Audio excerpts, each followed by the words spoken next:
Language is a system of symbols that we use to communicate it. However, over time, the difference between language and culture can create a big barrier. In linguistics, the superior hypothesis suggests that language influences how its speakers think, perceive the world, and behave. So, can I truly be understood? Imagine two people come from different cultural backgrounds. One point out a rose and say rose, while the other wonder whether they mean the flower itself or the color red. The way we receive and express message is not always the same.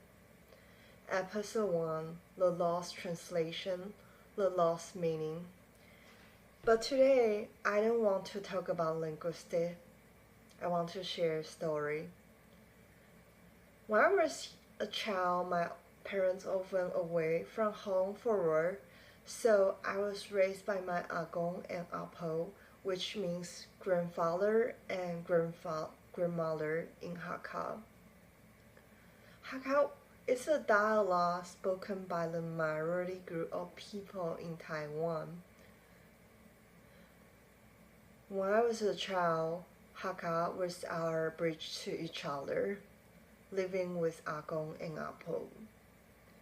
My agong was always well dressed with a button-up shirt and neatly combed hair.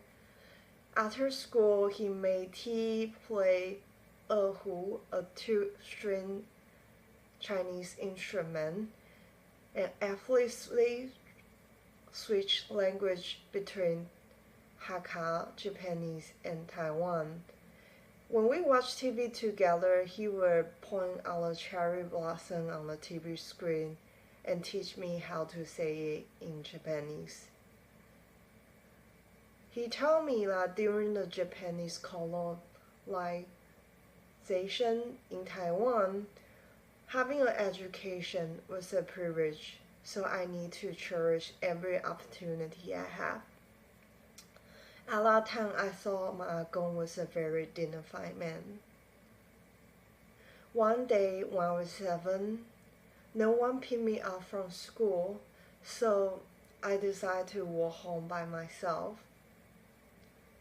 I crossed several streets and finally arrived at the grocery store across from my house. Because of the fast-moving car, I was too afraid to cross the final stretch of the road. From a distance, I saw an agong figure coming across the traffic, working toward me. He grabbed my hand and bought me a lollipop. It tastes sweet. Apo, in contrast, come from a poor family, had no chance to have education. I often had to read letters for her since she couldn't read. But she loved gardening. After every rain, the soil in her vegetable garden smelled fresh, and then she would turn all those vegetables into delicious dishes for our table.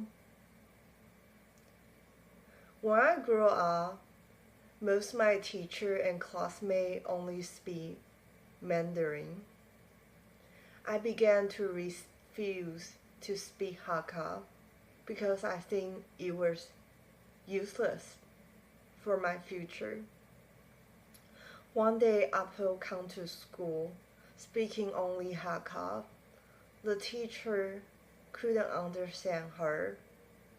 I would sit in the corner of the class, feeling embarrassed and ashamed. As a child, I loved running and playing in the river. If someone bullied my younger brother and my dog, I would be the first one to step out and fight. Apo, however, would always chase after me, urging me to stay home and study. A lot of time, I thought she was just nagging. A year later, few years later, my Hakka slowly disappeared. Agong no longer play erhu and become silent, only asking me to button his shirt when I was in hurry for school bus. Apo, after she had a stroke, she became paralyzed and constrained herself on a wheelchair. She could no longer chase after me or tend her vegetable gardens. Now it was covered with cement and concrete buildings. Day by day, she sat on her wheelchair and even forgot who I was.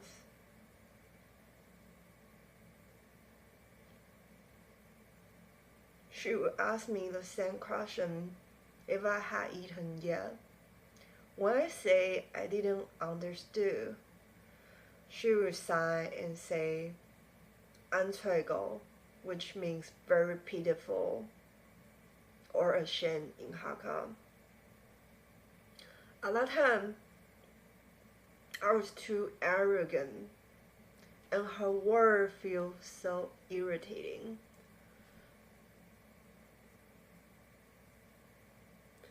But I didn't understand whether Apo's daily question about if I had eaten yet or Agong's request for me to button up his shirt was their way to communicate with me. All they want was taught to me.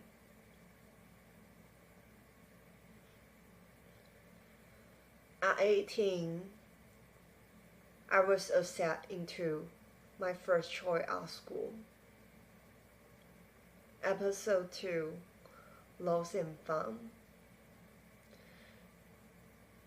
During that summer before the school started, Apo passed away. Standing in front of her funeral, I didn't know what to say. Because my Hakka is gone, I no longer spoke any Hakkanese. I didn't know she could understand me or not. A year later, Agong followed, leaving us in silence. It took me a decade to truly process this. Even now, when I recall this memory, I can't help my emotions. Over a year, I learned English and began examining the meaning of language. I no longer reject speaking Hakka because I realized that no matter whether the language you are spoken now or speaking now, the important is who the people you consider important understand you, even if it just means gesturing. When I studied art, I randomly come across a concept called collage, means to piece together. Maybe language shouldn't be exclusionary. It should be a collage that blends all the memory and cultures together.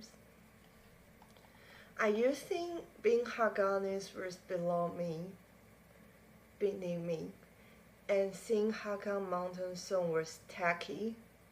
But I was wrong. As I visited the lyrics, I found them incredibly beautiful. 天公啊，落水啊，梅啊，地流草木来流杭水边。杭水呀，清又清，也滴了许留 you are you here. The song Haven't Wet describes a girl who on a rainy day comes to the creek, watching the fish like swimming in the clear river water.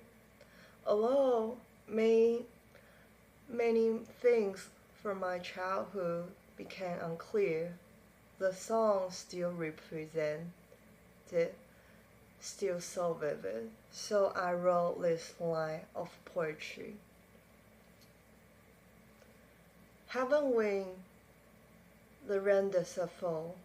A girl with a straw hat comes to call by the brook where water's cold.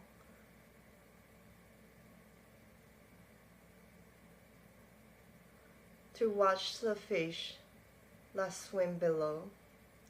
The brook is clear, the fish drew by, caught in the ribbon of the sky. I feel one day I will lose my way and let love slip away. Haven't wept, the rain does fall. A girl with straw hat comes to call. Episode 3. Bridging culture through language. Language is a bridge that connects us, but it can also be a wall that creates misunderstandings. On this bridge that transcends cultures, each of us carries our own story and memory.